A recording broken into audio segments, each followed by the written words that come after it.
प्यारे बच्चों, English grammar की क्लास में आपका स्वागत है। और जैसे कि आप जानते ही हैं कि अभी हमने टेंसेस की सीरीज़ कंप्लीट की है और टेंसेस की सीरीज़ के बाद आज हम एक्टिव पैसिव का स्टार्टिंग कर रहे हैं। और ये टॉपिक बहुत ही इम्पोर्टेंट हो जाता है, चाहे न्यूज़पेपर रीडिंग हो, चाहे मैगजीन्स रीडिंग हो, चाहे आपकी कोई इंग्लिश की बुक्स की आप रीडिंग कर रहे हैं या स्पोकन इंग्लिश की बात करें, तो ये टॉपिक आपका इन सब के लिए बहुत ही इम्पोर्टेंट हो जाता है। और इसमें कोई शक नहीं है यदि मैं ये कहूँ कि आपकी 50% इंग्लिश एक्टिव वॉइस में होती है और 50% इंग्लिश आपकी पैसिव वॉइस में होती है। और कॉम्पिटिटिव एग्ज़ाम्स के लिए भी यह टॉपिक बहुत ही इम्पोर्टेंट हो जाता है। ये this is one of the most important topics in English.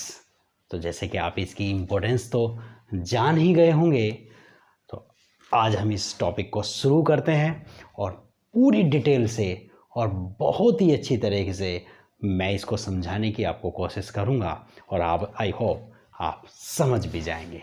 तो जैसे कि आप देख सकते हैं, हमने यहाँ पर एक टॉपिक लिखा, एक सेंटेंस लिखा है, ही हेल्प्स रवि। तो प्यारे बच्चों, सेंटेंस को शुरू करने से पहले मैं आपको बता दूं कि 12 टेंसेस होते हैं। जैसे कि मैंने अभी टेंसेस की सीरीज़ कंप्लीट की है, आप जान भी गए होंगे 12 टेंसेस होते हैं। और 12 टेंसेस में 4 टेंसेस की पैसिव वॉइस हम नहीं बनाते। और ये 4 टेंसेस कौन से हैं? तीनों के परफेक्ट कॉन्टिन्यूअस यानी कि present perfect continuous, past perfect continuous, future perfect continuous और चौथा होता है आपका फ्यूचर कॉन्टिन्यूअस। इनकी पैसिव वॉइस हम नहीं बनाते हैं।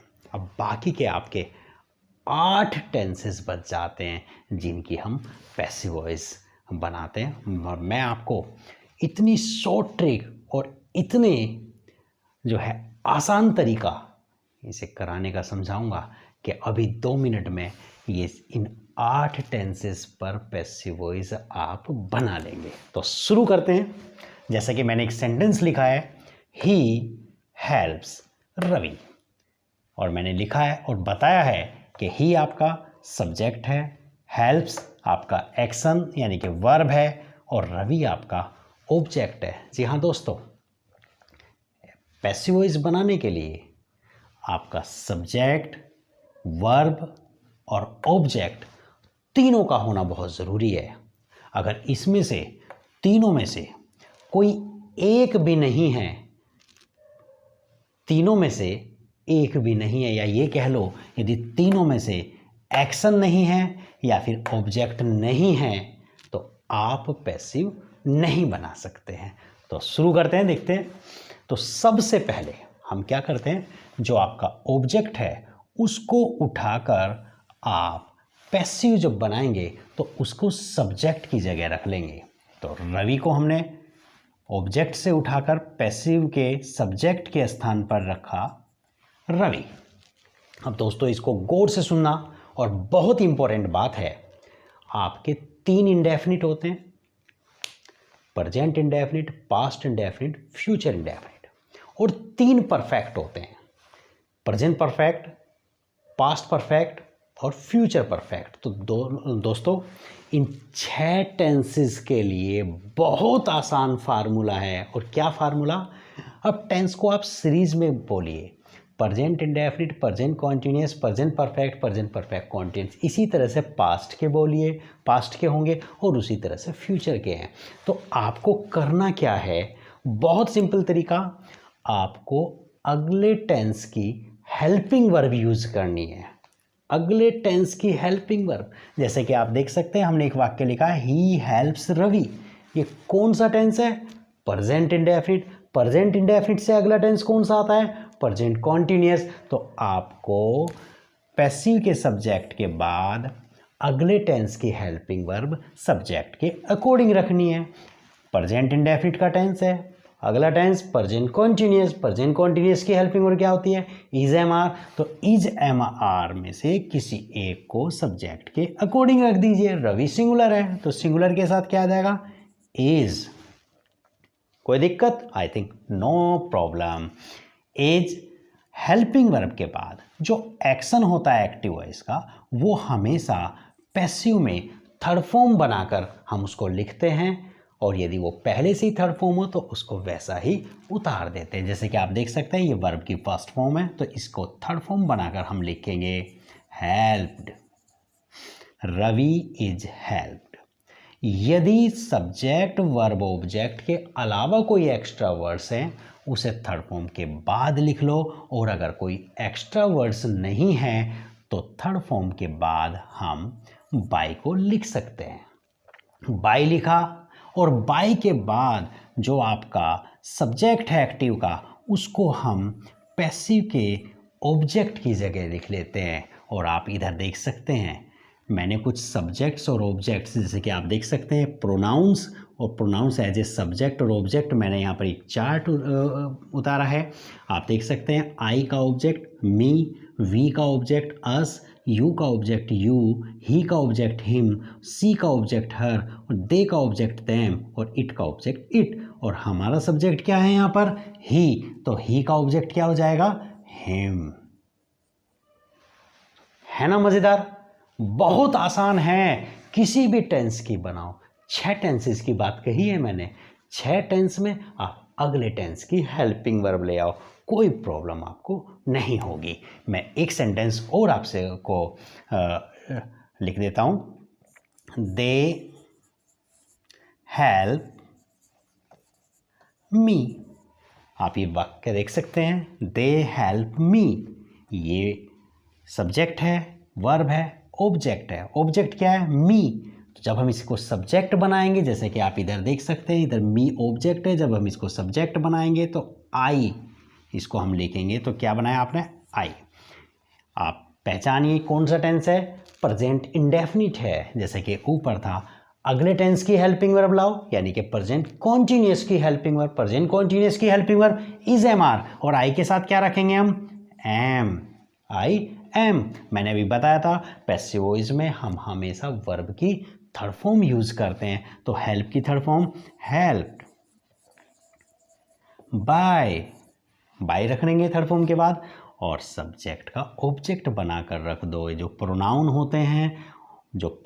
होते हैं उनको सब्जेक्ट को हम ऑब्जेक्ट बनाकर रख देते हैं। जैसे कि आप देख सकते हैं दे का ऑब्जेक्ट क्या है? देम। तो हम यहाँ पर देम इसको लिखेंगे। एक बात और, यदि आपका एक्टिव वाला वाक्य है, एक्टिव वॉइस अगर आपका वाक्य है, एक्टिव वॉइस वाला वाक्य अफर्मेटिव में है तो पैसिव भी आपकी अफर्मेटिव में बनेगी। अगर एक्टिव वाला वाक्य आपका नेगेटिव में है तो पैसिव भी आपकी नेगेटिव में बनेगी। और अगर एक्टिव वाला वाक्य आपका इंटेरोगेटिव में है तो आपका पैसिव भी इंटेरोगेटिव में बनेगा। तो मैं आगे बढ़ाते हैं इसको।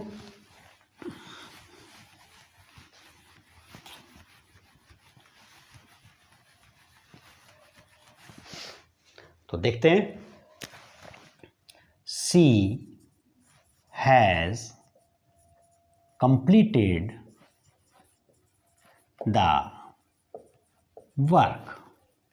सी हैज कंप्लीटेड द वर्क। पहचान सकते हैं हैज और वर्ब की थर्ड फॉर्म आया है, और हैज और वर्ब की थर्ड फॉर्म आप किस में यूज करते हैं? प्रेजेंट परफेक्ट में यूज करते हैं। और अभी मैंने बताया कि तीनों टेंसेस के इंडेफिनिट और तीनों टेंसेस के परफेक्ट में हम क्या करते हैं? अगले टेंस की हेल्पिंग वर्ब लगा देते हैं। तो बड़ा आसान है। ये सब्जेक्ट हुआ, ये हेल्पिंग वर्ब वर्ब है, और ये ऑब्जेक्ट है, ऑब्जेक्ट को सब्जेक्ट बना लो। The work. Tense present perfect, present perfect से अगला tense present perfect continuous, present perfect continuous की हेल्पिंग वर्ब लाइए, और प्रेजेंट परफेक्ट कॉन्टिन्यूअस की हेल्पिंग वर्ब क्या है? हैज बीन और हैव बीन। तो हम द वर्क सिंगुलर है, हैज बीन का प्रयोग करेंगे, हैज बीन। और क्योंकि यहाँ पहले से ही ऑलरेडी थर्ड फॉर्म है तो हम केवल थर्ड फॉर्म को वैसा का वैसा ही उतार लेंगे। कंप्लीटेड बाय, और सी का ऑब्जेक्ट हो जाएगा आपका हर, जैसा कि आप यहाँ पर देख सकते हैं सी का ऑब्जेक्ट हर। आई होप ये आपको समझ आया होगा, कोई प्रॉब्लम नहीं है। मैंने अभी बताया कि 6 टेंसेस में हम यही करेंगे, अगले टेंसेस की हेल्पिंग वर्ब को यूज करते हैं। नेक्स्ट सेंटेंस देख लेते हैं। We did not call Ravi. आप देख सकते हैं हमने एक टेंस लिखा did not, we did not call Ravi. Not आया है, नेगेटिव सेंटेंस है, तो आपकी पैसिव वॉइस भी नेगेटिव बनेगी। तो आप क्या करेंगे, रवि ऑब्जेक्ट है, रवि को सब्जेक्ट बना लो, Ravi. Did not past indefinite है, पास्ट कॉन्टिन्यूस की हेल्पिंग वर्ब ले आओ। पास्ट कॉन्टिन्यूस की हेल्पिंग वर्ब वाज और वर होते हैं। रवि सिंगुलर है तो हम वाज का प्रयोग करेंगे, रवि वाज नॉट। कॉल की थर्ड फॉर्म कॉल्ड, बाय, और वी का ऑब्जेक्ट क्या हो जाएगा, आप देख सकते हैं मैंने यहाँ पे लिखा, ये आप याद कर लेंगे, बाय अस। समझ आ गया होगा। नेक्स्ट एक सेंटेंस और बना लेते हैं इंटरोगेटिव का। 6 के 6 टेंसेस पर आप पैसिव वॉइस ऐसे ही बना लेंगे, अगले टेंस की हेल्पिंग वर्ब रखेंगे, बहुत आसान है। एक वाक्य और बना लेते हैं। Did you invite Ravi. Did you invite Ravi, क्या आपने रवि को इनवाइट किया था। डिड पहले आया है, यानी कि इंटरोगेटिव वाक्य है, क्वेश्चन मार्क भी आया हुआ है, तो आप पैसिव वॉइस को भी इंटरोगेटिव में बना लेंगे। हेल्पिंग वर्ब पहले है तो आप हेल्पिंग वर्ब जो अगले टेंस की रखने जा रहे हैं आप, यानी कि पास्ट इंडेफिनिट है तो पास्ट कॉन्टिन्यूअस की हेल्पिंग वर्ब रखने जा रहे हैं, वाज या वर, तो वाज या वर में से किसी एक को आप पहले ही रखेंगे। और वो पहले जो रखेंगे, जो रवि यहाँ ऑब्जेक्ट था, इसको हम सब्जेक्ट बनाने जा रहे हैं, यानी कि ये हमने सब्जेक्ट बनाया, तो रवि के अकॉर्डिंग हेल्पिंग वर्ब भी आप पहले ही रखेंगे। पास्ट कॉन्टिन्यूअस की हेल्पिंग वर्ब वाज और वर, रवि के अकॉर्डिंग क्या जाएगा, पहले ही वाज रवि। इनवाइट की थर्ड फॉर्म, जैसे कि आपको पता है हम वर्ब की थर्ड फॉर्म का ही प्रयोग करते हैं, इनवाइटेड, बाय, और यू का ऑब्जेक्ट आप देख सकते हैं यू ही रहता है, by you, question mark. I hope आपको ये समझ आ गया होगा। एक वाक्य हम और जिसमें 2 हेल्पिंग वर्ब यूज़ होती हैं उसे करेंगे, और जितने ज़्यादा एग्जाम्पल करेंगे उतना ज़्यादा समझ आता है और उतना कॉन्सेप्ट क्लियर होता है। तो एक वाक्य और देखते लेते हैं। Have you completed the work. Have you completed the work, आप देख सकते हैं हैव शुरू में ही आया, यानी कि इंटरोगेटिव है, क्वेश्चन मार्क भी आ रहा है, वर्ब की थर्ड फॉर्म है, प्रेजेंट परफेक्ट है, और आप देख सकते हैं प्रेजेंट परफेक्ट में हम प्रेजेंट परफेक्ट कॉन्टिन्यूअस की हेल्पिंग वर्ब लगाएंगे, और प्रेजेंट परफेक्ट कॉन्टिन्यूअस की हेल्पिंग वर्ब क्या होती है, हैज़ बीन और हैव बीन। क्या होती है, हैज़ बीन और हैव बीन। तो हैज़ बीन और हैव बीन तो 2 हेल्पिंग वर्ब होगी, जैसे कि मैंने बताया हैज़ बीन और हैव बीन। तो कोई बात नहीं, आप एक हेल्पिंग वर्ब को सब्जेक्ट से पहले लगा देना और एक हेल्पिंग वर्ब को सब्जेक्ट के बाद। कैसे, जैसे द वर्क आपका ऑब्जेक्ट है, इसको हम सब्जेक्ट बनाएंगे, तो द वर्क के अकॉर्डिंग हैज़ पहले लिख लो, हैज़ द वर्क, और बीन को सब्जेक्ट के बाद लगा दो। यानी कि जब 2 हेल्पिंग वर्ब पैसिव वॉइस में यूज हो रही हो, या 2 से ज़्यादा, यानी कि 3 हो रही हो, जैसे कि फ्यूचर परफेक्ट में होगा तो हम फ्यूचर परफेक्ट कॉन्टिन्यूअस की विल हैव बीन और शैल हैव बीन यूज़ करेंगे। तो आप एक हेल्पिंग वर्ब सब्जेक्ट से पहले लाएंगे और बाकी हेल्पिंग वर्ब, यानी कि 1 हो या 2 हो, वो सब्जेक्ट के बाद ले आएंगे। आई होप आपको समझ आ गया होगा। कंप्लीट की थर्ड फॉर्म कंप्लीटेड, बाय, और आपका यू है तो यू का यू ही रहेगा, क्वेश्चन मार्क। ये सब समझ आ गया होगा। नेक्स्ट आगे बढ़ते हैं। देखिए हमने 8 टेंसेस बताए थे कि 8 टेंसेस की पैसिव वॉइस बनती हैं। 6 के ऊपर हमने डिस्कस कर लिया है कि 6 की पैसिव वॉइस अगले टेंस की हेल्पिंग वर्ब लगा के बना देते हैं। लेकिन अब 2 टेंसेस हमारे रह जाते हैं, प्रेजेंट कॉन्टिन्यूअस और पास्ट कॉन्टिन्यूअस। तो उसकी पैसिव वॉइस कैसे बनाते हैं, तो मैं अभी आपको ये क्लियर कर देता हूँ। जैसे कि हम एक सेंटेंस लिख रहे हैं, he is writing a letter. He is writing a letter. तो डियर स्टूडेंट्स, जब भी आपका इज एम आर या वाज वर्ब के साथ वर्ब में आईएनजी लगी हो तो आप पहचान जाएंगे ये वाक्य आपका एक्टिव वॉइस है। जब भी आपका is am are was verb के साथ वर्ब की फर्स्ट फॉर्म में आईएनजी लगी होगी तो आप पहचान जाएंगे कि वो वाक्य एक्टिव वॉइस है।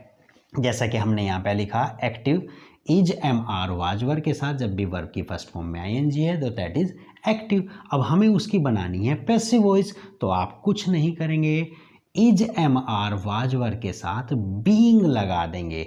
जिस प्रकार से एक्टिव में आईएनजी हम कार्य के जारी होने को यानी कि प्रोग्रेसिव एक्शन कंटिन्यूटी को दिखाने के लिए आईएनजी का प्रयोग करते हैं, वही कंटिन्यूटी वही प्रोग्रेसिव बात को दिखाने के लिए हम पैसिव वॉइस में बीइंग का प्रयोग करते हैं। तो आप is am are was verb के साथ बीइंग का प्रयोग करेंगे तो बनाएंगे, ए लेटर को आप सब्जेक्ट बना लें, ए लेटर, और प्रेजेंट कॉन्टिन्यूस में जो भी कंटिन्यूस होगा यानी कि प्रेजेंट कॉन्टिन्यूस और पास्ट कंटिन्यूस में कंटिन्यूस की ही हेल्पिंग वर्ब आती है, वो उसके साथ बीइंग लगा देते हैं। ए लेटर एक वचन है तो एक वचन के साथ प्रेजेंट कॉन्टिन्यूस में इज आता है, उसके साथ हम बीइंग का प्रयोग करेंगे, बीइंग, और वर्ब की थर्ड फॉर्म जो राइट वर्ब एक्शन था वर्ब थी उसी की थर्ड फॉर्म लाएंगे, रिटन बाय, और सब्जेक्ट का ऑब्जेक्ट बना देंगे, ही का object him.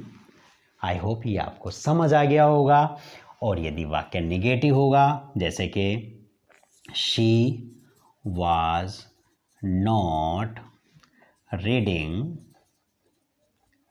The newspaper, she was not reading the newspaper. आप देख रहे होंगे ये पास्ट कॉन्टिन्यूस है, नेगेटिव है, तो कोई दिक्कत नहीं है, आप पैसिव वॉइस को भी नेगेटिव बनाएंगे। द न्यूज़पेपर को सब्जेक्ट बना लें, द न्यूज़पेपर, न्यूज़पेपर सिंगुलर है, वाज आएगा, वाज नॉट और बीइंग जोड़ देंगे। तो देखा आपने, हमने नॉट दोनों हेल्पिंग वर्ब के बीच में लगा दिया। The newspaper was not being, read verb है आपकी, इसकी थर्ड फॉर्म यूज़ करेंगे, रेड बाय, और सी का ऑब्जेक्ट हर हो जाएगा। क्लियर। और दोस्तों मैं एक बात और बताना चाहूँगा आपको, जैसे कि मैंने बताया था पहले भी कि क्वेश्चंस आते हैं आपके एग्ज़ाम्स में, जैसे कि यूपी टेट, सी टेट या कोई दूसरे एग्ज़ाम्स में आते हैं कि which of the following is in passive voice, कि कौन सा वाक्य इनमें से पैसिव वॉइस में है। तो आप बहुत आसानी से समझ सकते हैं। इसके लिए मैं एक बहुत शॉर्ट ट्रिक आपको बताता हूँ।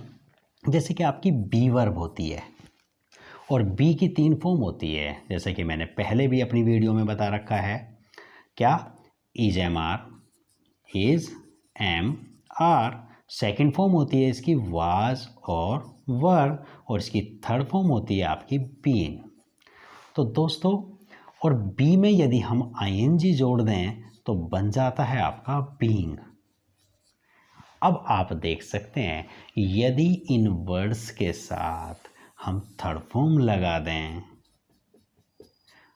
तो पैसिव वॉइस बन जाती है, और बिना इन शब्दों के और थर्ड फॉर्म के कोई पैसिव वॉइस नहीं बनती।